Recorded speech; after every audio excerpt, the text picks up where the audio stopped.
हर हर महादेव। शिवाय संस्कृत एकेडमी में आप सबका हार्दिक स्वागत है। आज हम कर रहे हैं कारक एवं द्वितीय विभक्ति। कारक, चिन्ह, विभक्ति। कारक में सबसे पहले है कर्ता, ने, प्रथमा विभक्ति। इसका आपको चिन्ह दिखाई देगा, ने। कर्ता क्या होता है? काम को करने वाला कर्ता होता है। जो काम को करता है उसे कर्ता कहते हैं। इसके साथ लगती है प्रथमा विभक्ति। कर्म को द्वितीय विभक्ति। आज हम इसी द्वितीय विभक्ति के बारे में पढ़ेंगे। आपको वाक्य में चिन्ह दिखाई देगा, को। इस सेंस में आपको द्वितीय विभक्ति का प्रयोग करना है। कारण से तृतीय विभक्ति। जब किसी साधन से आप कार्य करते हो तो तृतीय विभक्ति का प्रयोग होता है। जैसे वह कलम से लिखता है, हम पैरों से चलते हैं, तो हम जिस साधन का उपयोग कर रहे हैं उसमें क्या लगेगा? तृतीय विभक्ति। संप्रदान के लिए चतुर्थी विभक्ति। किसी साधन के लिए आप कार्य करते हो तो ऐसे में के लिए चिन्ह में चतुर्थी विभक्ति लगती है। जैसे वह पढ़ने के लिए विद्यालय जाता है। अपादान से अलग पंचमी विभक्ति। आप ध्यान दीजिएगा, यहां भी से है, यहां भी से है। इसमें आपने कंफ्यूज नहीं होना। ये से आपको बताया साधन से कार्य करने के लिए है, जबकि ये से अलग होने के भाव में है। जैसे पेड़ पर पत्ते देखे, आपने कोई पेड़ देखा, उस पर देखे कि पत्ते हैं, लेकिन थोड़े समय बाद देखा कि पेड़ से पत्ते अलग हो गए हैं, यानी कि कुछ पत्ते भूमि पर गिरे हुए हैं। यानी कि पेड़ का पत्तों के साथ संबंध है। पत्ते पेड़ से अलग हो गए और इस से में पंचमी विभक्ति का प्रयोग होता है। जैसे पेड़ से पत्ते गिरते हैं या वह कक्षा से बाहर जाता है। संबंध का, के, की षष्ठी विभक्ति। यहां आपको चिन्ह वाक्य में दिखाई देगा, का, के, की षष्ठी विभक्ति लगेगी इसमें। राम का भाई लक्ष्मण है जैसे। अधिकरण में पर सप्तमी विभक्ति। किसी को आधार बनाया जाता है, में पर चिन्ह दिखाई दिया जाता है, तो उसमें आप सप्तमी विभक्ति का प्रयोग करोगे। जैसे मेज पर पुस्तकें रखी है। संबोधन, हे अरे। संबोधन किसी को पुकारने के लिए, किसी को संबोधित करने के लिए आप संबोधन का प्रयोग करते हैं। अब बात करेंगे कि द्वितीय विभक्ति के रूप बनते कैसे हैं। देखिए, एक वचन, द्विवचन, बहुवचन।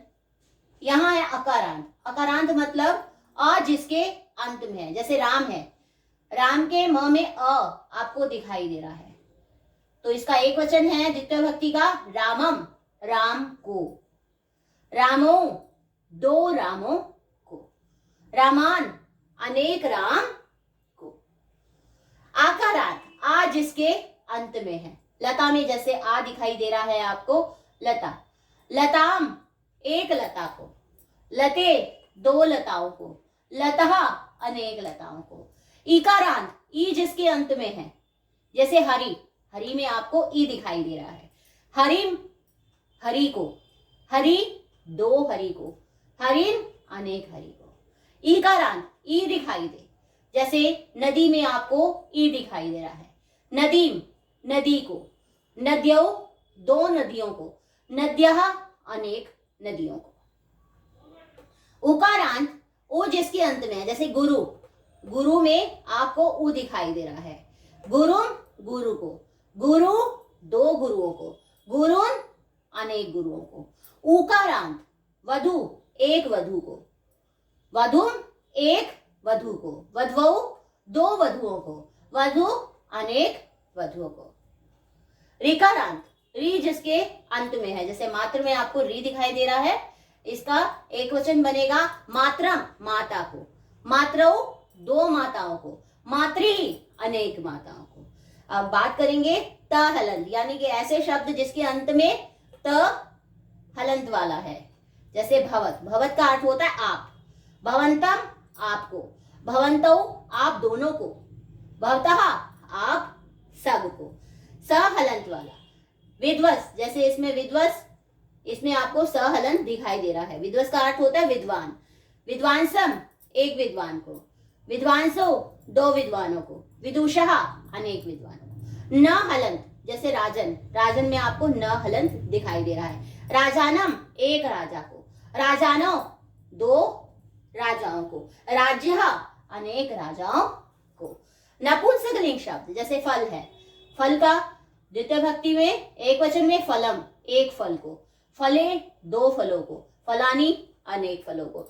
नपुंसकलिंग शब्दों के लिए आपको सिर्फ एक बात याद रखनी है, जैसे पुस्तकम, फलम, कलमम, जितने भी नपुंसकलिंग शब्द हैं उसकी प्रथमा और द्वितीय भक्ति ही एक जैसी होती है। फलम फले फलानी, फलम फले फलानी। इसके अतिरिक्त तृतीय भक्ति से सप्तमी भक्ति तक ये आपका बनेगा अकारांत की तरह, या जैसे राम की शब्द रूप बनेगी वैसे ही आपकी फल की आगे की बनेगी।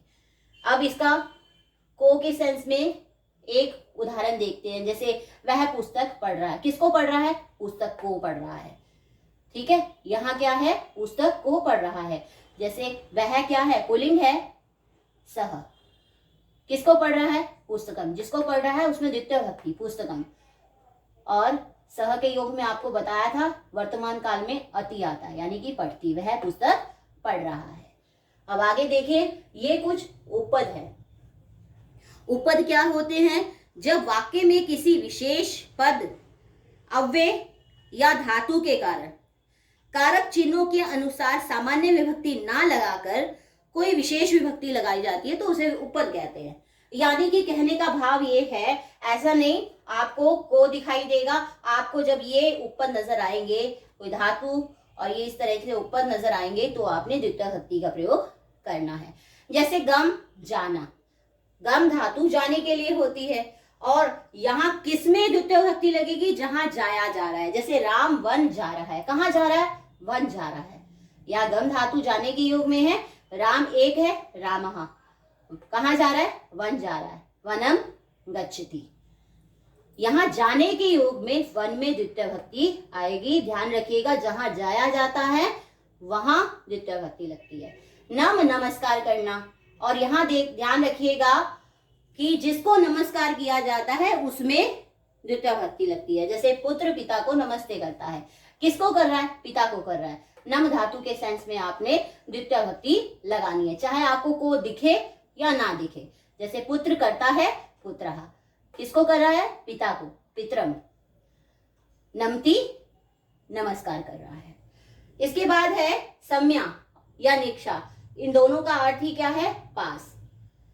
जैसे नगर के पास नदी बहती है, नगरम निक्षा नदी बहती, नगरम निक्षा नदी बहती। प्रति की ओर, प्रति का अर्थ होता है की ओर। जैसे मैं विद्यालय की ओर जाऊंगा, किसकी ओर जा रहा है? विद्यालय की ओर। की ओर को क्या कहते हैं? प्रति। प्रति के योग में द्वितीय भक्ति लगेगी। मैं को क्या कहते हैं? अहम विद्यालयम प्रति गमिष्यामि। इसी तरीके से परितः चारों, जैसे विद्यालय के चारों ओर वृक्ष है, विद्यालयम परितः वृक्षा सन्ति। उभयता यानी कि दोनों ओर, जैसे ग्रामम उभयता नदी बहती। विना के बिना, इस विना के बारे में ध्यान रखिएगा, इसमें द्वितीय तृतीय पंचमी तीन विभक्तियों का प्रयोग होता है। एक उदाहरण देखिए, जैसे राम के बिना सीता नहीं जाती, रामम बिना सीता ना गच्छति। आप चाहे रामात लगाओ, चाहे रामेन लगाओ, कुछ भी लगाओ, बिना के योग में यहाँ द्वितीय भक्ति लगेगी। धिक धिकार, जैसे दुष्टम धिक, इस सेंस में आप द्वितीय भक्ति लगाएंगे। अब देखिए, इसके माध्यम से आप किसी भी शब्द को द्वितीय भक्ति में परिवर्तित कर सकते हो।